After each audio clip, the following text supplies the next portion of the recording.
les émissions et potentiellement les livres que j'ai lus dernièrement. Et juste avant de commencer, maintenant je porte un casque pour filmer, puisque la dernière fois que j'ai tourné une vidéo, c'était la vidéo No Talking et juste avant le tournage, j'ai cassé les écouteurs. Voilà, je sais pas, mon écouteur s'est coincé dans les roulettes de ma chaise. Et voilà, donc j'ai plus d'écouteurs, donc vous me verrez avec le casque et ça me perturbe un peu puisque le son du coup est meilleur dans mes oreilles. J'entends plus l'extérieur, mais je pense que vous n'allez pas entendre. Parce que normalement on n'entend pas trop. Mais bon, on verra au montage. Et on va commencer avec les films. Bon, j'en ai pas beaucoup. J'en ai 3. Puisqu'on a tendance à plus regarder des séries. Enfin, du moins chez nous. Et c'est une des raisons pour lesquelles je peux pas trop faire cette vidéo régulièrement, puisque une série ça met du temps à regarder. Donc je vais juste aller sur internet, au moins je pourrais vous lire les résumés si vous connaissez pas. Et on va commencer avec un film que j'ai regardé quand même il y a un petit moment, l'année dernière. C'est Mulan. Mais il faut que je vous trouve. Je pense que c'est le Mulan qui est sorti en 2020. C'est pas l'animation que j'ai regardé, c'est vraiment un film. Ouais, alors il est sorti le 30 novembre 2020 dans la catégorie aventure, famille fantastique et qui dure 1h55. Très très mal noté. J'avais pas regardé la note avant. C'est noté 2,6 sur 5. Donc c'est la moyenne. Et donc le synopsis. Ouais, je pense que vous connaissez quand même Mulan. Lorsque l'empereur de Chine publie un décret stipulant qu'un homme de chaque famille du pays doit intégrer l'armée impériale pour combattre des envahisseurs venus du nord, Hua Mulan, fille aînée d'un vénérable guerrier désormais atteint par la maladie, décide de prendre sa place au combat, se faisant passer pour un soldat du nom de Wan Chun. Elle se voit mise à l'épreuve à chaque étape du processus d'apprentissage, mobilisant chaque jour un peu plus sa force intérieure pour explorer son véritable potentiel. Commence alors pour Mulan un voyage épique qui transformera la jeune fille en une guerrière au fait d'armes héroïques, honorée par tout un peuple reconnaissant et faisant la fierté de son père.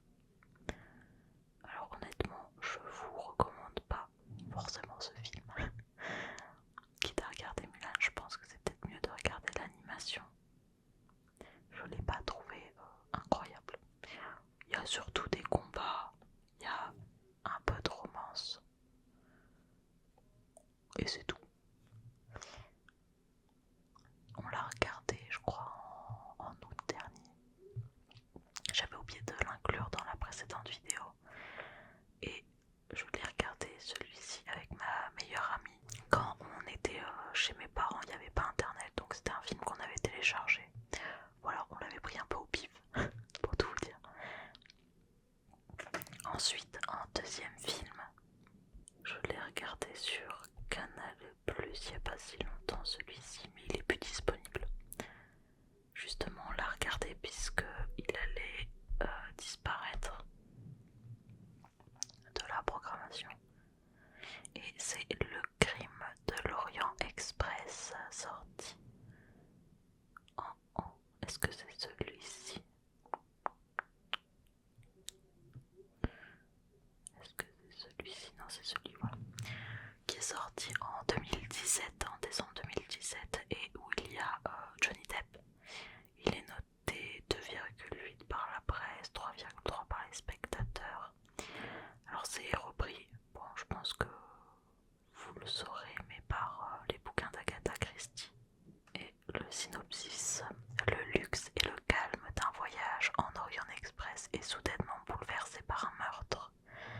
Les 13 passagers sont tous suspects,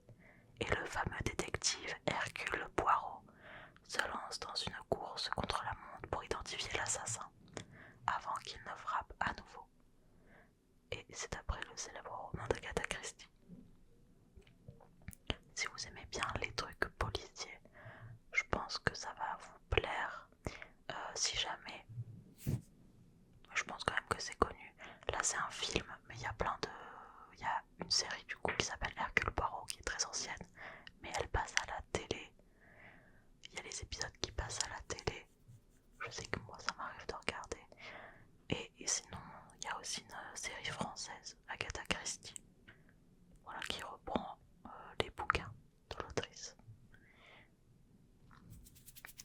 Voilà pour les films, celui-là je l'ai bien aimé, mais après moi j'aime bien les trucs d'Agatha Christie, alors je suis peut-être pas trop objective. Ensuite on a Avatar 3 que j'ai vu au cinéma en décembre à sa sortie avec mes frères et sœurs, et j'y suis vraiment allée sans regarder de trailer ou quoi que ce soit, donc je savais pas du tout de quoi ça allait parler. Alors noté 3,5 par la presse, 4,1 par les spectateurs, 3h17, c'est énorme. Niveau temps, en vrai c'est quand même passé assez vite. Au cinéma j'ai pas vu le temps passer. Ah, le synopsis est long, dis donc.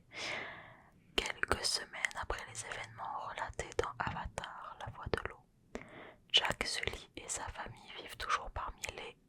Oh, je vais mal le prononcer.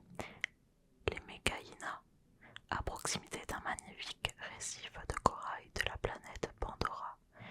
Ils doivent apprendre à surmonter la perte de Neteyam, tué au cours d'un violent affrontement avec le peuple du ciel de la RDA.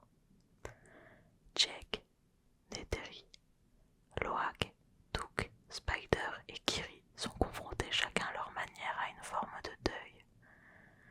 Même si Spider s'est parfaitement adapté au monde de vie des Metkayina, ses proches craignent pour sa sécurité et comprennent qu'il ne peut plus rester auprès d'eux. Aussi, lorsque les Sully font la connaissance des Dialam, des Tlalim, un peuple, je vais y arriver, dis donc, un peuple pacifique et nomade connu sous le nom de marchands du vent, qui sillonnent les airs pour se déplacer, ils le confient à leur chef Pelak, afin qu'il le ramène au High Camp, le bastion des Omaticaya. Je suis sûre qu'il y a des trucs que je prononce très mal actuellement. Mais bientôt, toute la famille finit par accompagner Spider et les marchands du vent dans leur périple. Malheureusement, leur voyage est brutalement interrompu lorsqu'ils sont attaqués par des membres des Mangwan, le peuple des cendres, dirigé par Varang.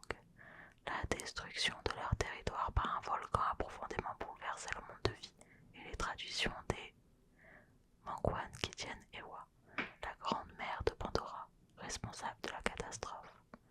Pendant ce temps, la RDA, qui a subi une défaite cuisante après son affrontement avec Jake, Sully et les Metkayina, tente de reconstituer ses forces avant de programmer sa prochaine offensive. Bon, alors on peut rien dire sur le fait que visuellement le film est très beau. Voilà. Par contre, c'est surtout beaucoup de combats. Je trouve qu'il n'y a pas forcément de choses très profondes dans le film. C'est beaucoup de combats, ouais, un peu d'humour. Surtout vers la fin, on s'attend encore une fois qu'il va avoir une suite. Si vous l'avez vu, que le mec va revenir, hein, comme dans le deuxième Avatar. Donc j'imagine qu'il sera également présent dans le 4. Je crois qu'il y a un 5e aussi qui est programmé d'Avatar. Je sais plus, mais il me semble que c'est ça. Donc sympa à voir, mais pas sûr de le revisionner une deuxième fois. Voilà. Alors ensuite on va passer aux séries. Et j'ai regardé Stranger Things. Sachez que je n'avais jamais vu la série, enfin non, je suis menteuse alors. J'avais vu peut-être les 2 premiers épisodes de la saison 1. Et en fait c'est pas du tout mon type de série. Je trouve que ça faisait un peu... Ouais voilà, c'est dans la catégorie épouvante horreur. J'aime pas du tout ça en général. Ce qui fait que je n'ai jamais regardé Stranger Things au complet. Sauf que mon copain aime beaucoup Stranger Things. Et il y avait donc c'est la saison 5 qui sortait en décembre. Et il m'a demandé de la regarder. Donc on a je crois commencé en octobre à partir de la saison 1 jusqu'à décembre, où là du coup il y a la saison 5 qui sortait, qui est sortie fin décembre je crois, ou mi-décembre je sais plus, et début janvier. Ouais c'est ça, c'était sorti le 1er janvier le reste des épisodes. Et bah écoutez, alors bon, bien sûr j'aime pas les trucs d'épouvante horreur, mais je trouve quand même que les personnages étaient attachants. Voilà.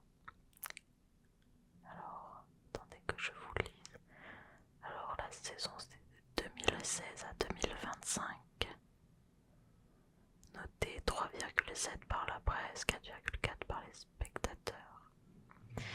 Et le synopsis, mais je pense que quand même vous connaissez.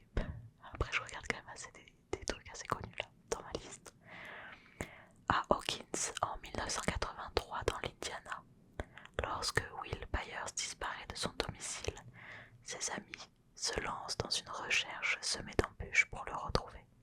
Dans leur quête de réponse, les garçons rencontrent une étrange jeune fille en fuite. Les garçons se lient d'amitié avec la demoiselle tatouée du chiffre 11 sur son poignet et au crâne rasé, et découvrent petit à petit les détails sur son inquiétante situation. Elle est peut-être la clé de tous les mystères qui se cachent dans cette petite ville en apparence tranquille. Ah, la série elle a gagné 2 prix. Alors comme j'ai regardé vraiment la saison 1 à la saison 5 d'une traite, je peux vous dire que ma saison préférée c'est la saison 3. J'aimais beaucoup l'ambiance et le moment où il y a le centre commercial qui apparaît. Ah bah il y a le détail des synopsis de chaque saison. Donc la saison 1 est notée 4,6, la saison 2 4,5, la saison 3 4,3, saison 4 4,5 et la dernière saison c'est celle qui est le moins bien notée, 3,7. Donc je vais juste vous lire le synopsis de la saison 3 puisque moi c'est celle que j'ai préférée. Ah oui, d'accord, elle est vraiment très courte. Rat enragé, New Coke, espionnage soviétique, nouveau centre commercial. À Hawkins, l'été 1985 s'annonce prometteur en aventure et en changements cruciaux. En fait, j'ai beaucoup aimé cette saison, surtout au niveau des personnages, de l'ambiance générale. Et j'aime beaucoup Justin et Steve. Je les trouve très drôles quand ils sont tous les deux. Voilà. Et puis mon personnage préféré c'est Steve. Sachant qu'il devait mourir normalement à la saison 1. Heureusement qu'ils l'ont gardé. Voilà pour cette série. Et j'ai également regardé, ça c'est récent, la saison 2 du live action de One Piece. Noté 3,5 et 4,2 par spectateur. Monkey D. Luffy est un jeune aventurier qui a toujours rêvé d'une vie de liberté. Quittant son village, il se lance dans un périlleux voyage à la recherche d'un trésor mythique, le One Piece, afin de devenir le roi des pirates. Mais pour trouver ce fameux butin, Luffy devra assembler l'équipage de ses rêves, puis dénicher un navire, quadriller les océans, se défaire de la marine à ses trousses et se montrer meilleur stratège que les dangereux rivaux qui l'attendent à chaque étape. Écoutez, moi je le trouve pas déconnant le live action. En général ça a plutôt, comment dire, mauvaise réputation réputation, les live action, puisque c'est pas le premier anime qui est adapté comme ça. J'en ai pas d'autres en comparatif, j'en ai pas vu. J'ai pas vu d'autres live action, donc je saurais pas comparer. Mais je l'ai pas trouvé déconnant, je trouve que les personnages sont plutôt bien représentés. Alors c'est bien évidemment adapté de l'anime, c'est pas exactement cohérent. Moi je regarde l'anime, alors je suis pas encore à jour, puisqu'en général j'attends qu'il y ait beaucoup d'épisodes avant de reprendre. Je suis pour One Piece actuellement, je suis à l'arc Egghead. Là je sais pas combien d'épisodes il me reste à regarder. Ça fait un petit moment que j'ai pas regardé, puisque j'étais à jour. Mais il faudrait que je reprenne. Comme le live action, là c'est le début de l'anime. Ça m'a un peu replongé dedans, j'ai bien aimé. Et mon copain connaît pas One Piece. Je lui avais fait un peu commencer la saison, enfin le premier arc. Bref, et du coup ça lui a donné envie de regarder. Et là on est en train de regarder Alabasta, l'arc d'Alabasta en anime, voilà. Et ça me fait bizarre de voir les anciens graphismes, mais apparemment on m'a dit que ils allaient refaire les premiers épisodes avec un meilleur design, puisque ça date. Et enfin en série, j'ai regardé également Narcos. Narcos qui est une série de 2015 à 2018 qui est finie. Il y a 3 saisons. Nous on a regardé surtout les 2 premières. Parce que les 2 premières sont sur Pablo Escobar. Et la 3e c'est plus sur le cartel de Cali. Ça nous intéressait un peu moins. Je pense que je la regarderai mais peut-être pas tout de suite. Et donc c'est un biopic, un drame policier thriller. Noté 4,1 par la presse, 4,4 par les spectateurs. Et au début j'étais pas très chaude pour regarder cette série, c'est mon copain qui voulait la voir. Mais franchement je vous la conseille. Je vais vous lire juste le synopsis. Loin d'un simple biopic de Pablo Escobar, Narcos retrace la lutte acharnée des États-Unis et de la Colombie contre le cartel de la drogue de Medellín, l'organisation la plus lucrative et impitoyable de l'histoire criminelle moderne. En multipliant les points de vue, policiers, politiques, judiciaires et personnels, la série dépeint l'essor du trafic de cocaïne et le bras de fer sanglant engagé avec les narcotrafiquants, qui contrôlent le marché avec violence et ingéniosité. Il a eu 2 nominations.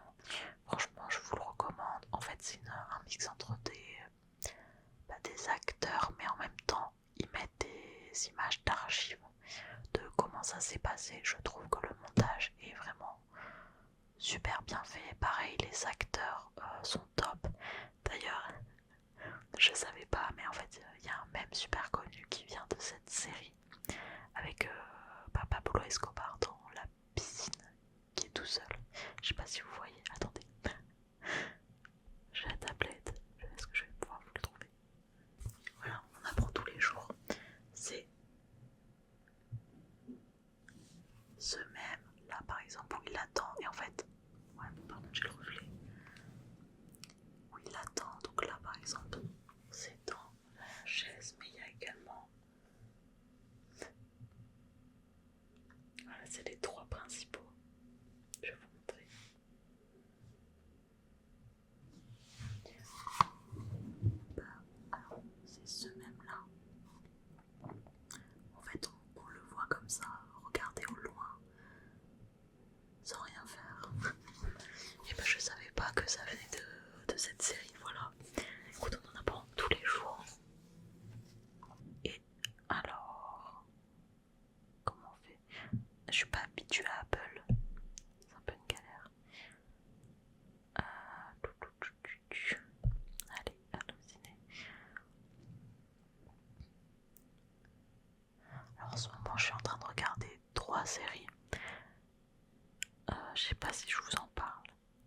pense que je vais vous en parler d'une parce que c'est celle que je regarde en ce moment.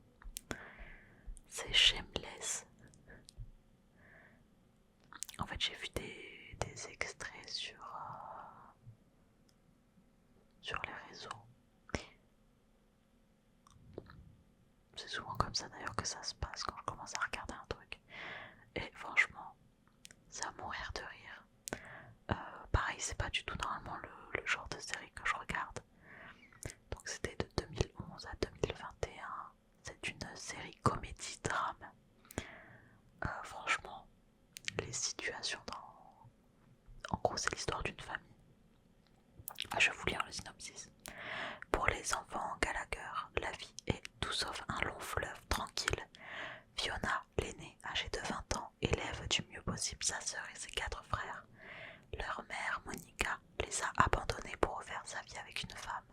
Quant à leur père, Frank, paumé, chômeur et alcoolique, il dilapide l'argent des allocations familiales.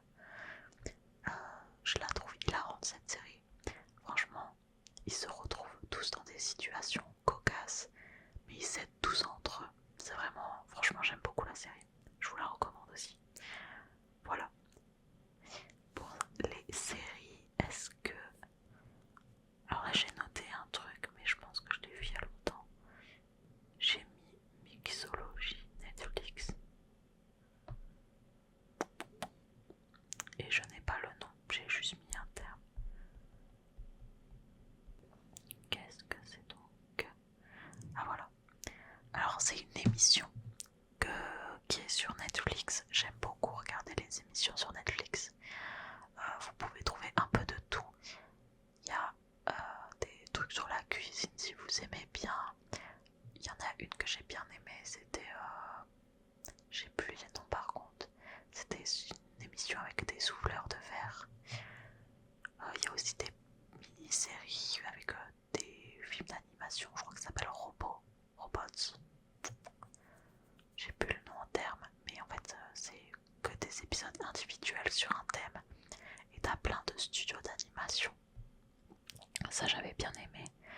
Et là donc j'ai regardé une émission qui s'appelle Drink Master, qui est sortie en 2022. Et alors...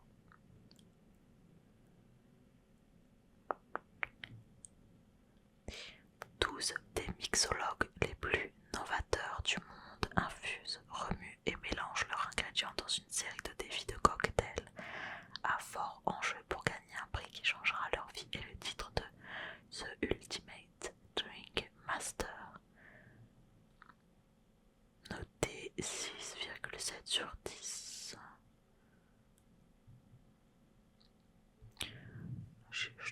J'adore ce genre d'émission parce que je trouve ça impressionnant, le nombre de choses qu'on peut faire, qu'on connaît pas forcément. Et là donc, je pense que vous l'avez compris, en fait ce sont des personnes qui vont faire des cocktails améliorés, etc.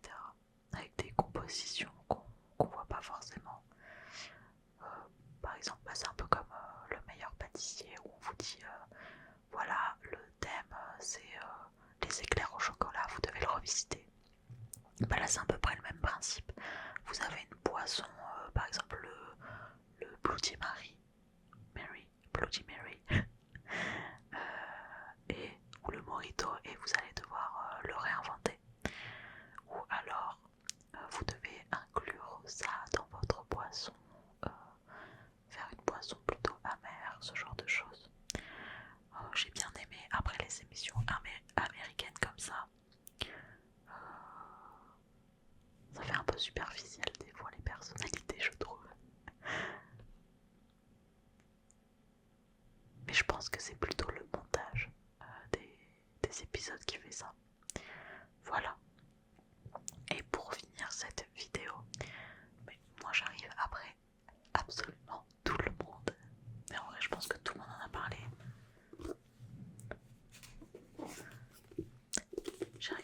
J'ai lu plutôt La femme de ménage, le tome 1 et le tome 2. Donc ça c'est le tome 2. Je crois. Oui c'est ça. J'ai pas lu le tome 3.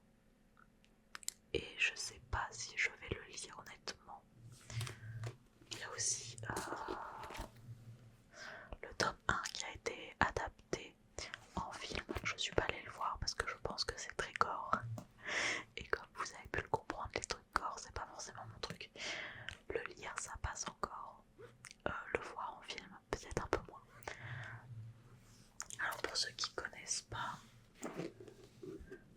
Je vais vous lire le résumé derrière. La femme de ménage. Chaque jour, Millie fait le ménage dans la belle maison des Winchester, une riche famille new-yorkaise. Elle récupère aussi leur vie à l'école et prépare les repas avant d'aller se coucher dans sa chambre au grenier. Pour la jeune femme, ce nouveau travail est une chance inespérée, l'occasion de repartir de zéro. Mais sous des dehors respectables, sa patronne se montre de plus en plus instable et toxique.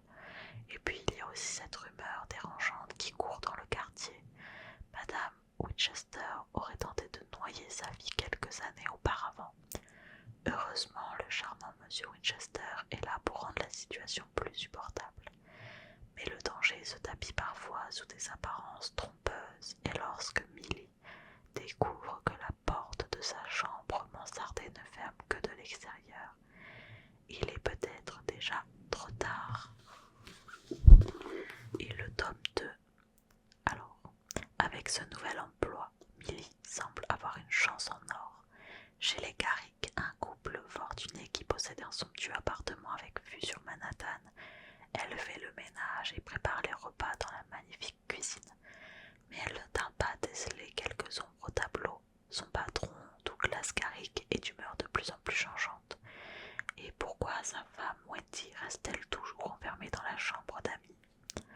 Le jour où Millie découvre du sang sur une chemise de nuit, elle ne peut plus rester les bras croisés. Quelque chose se trame dans cette maison, et cela pourrait bien se retourner contre elle si elle continue à fouiner dans les secrets des autres. Alors pour vous expliquer très rapidement, donc les deux histoires, ça concerne la même personne, Millie, qui est donc femme de ménage.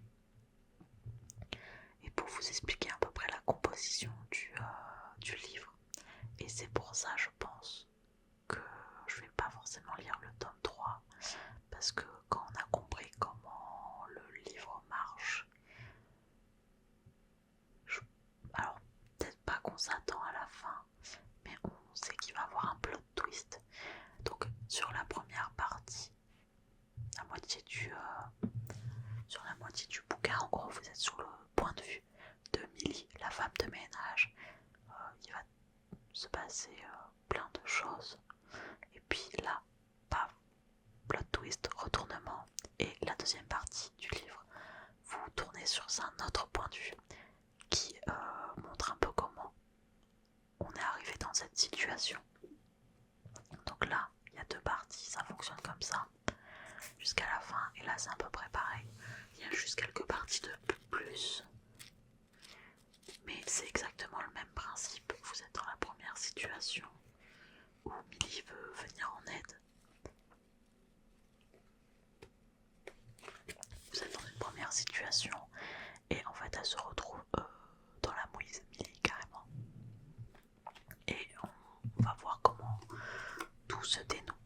Et ben, j'imagine que le troisième tome, ça doit être à peu près la même chose. Il y a ça, donc il y a 3 tomes pour la femme de ménage. Et il y a également un hors-série, mais vraiment tout petit, où c'est la femme de ménage se marie. Voilà. Après, cette autrice est pas mal connue sur les réseaux. Je sais qu'elle en a sorti d'autres qui sont pas mal connues.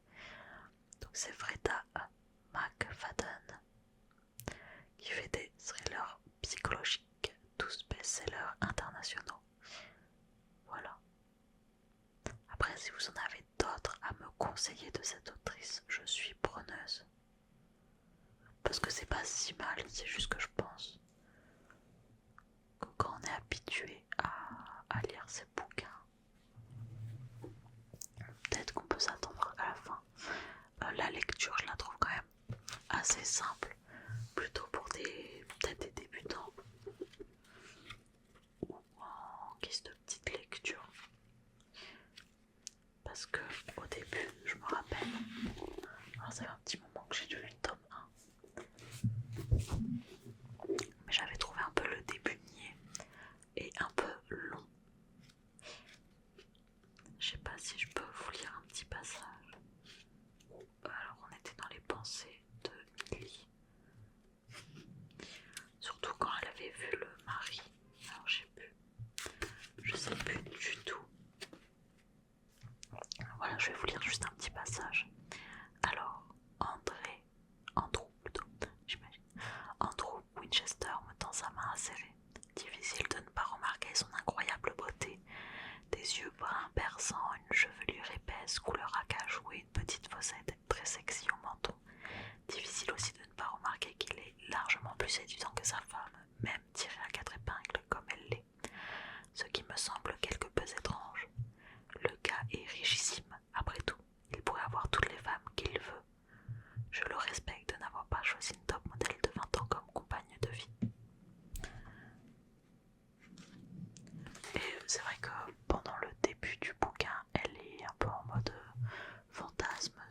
mari quoi.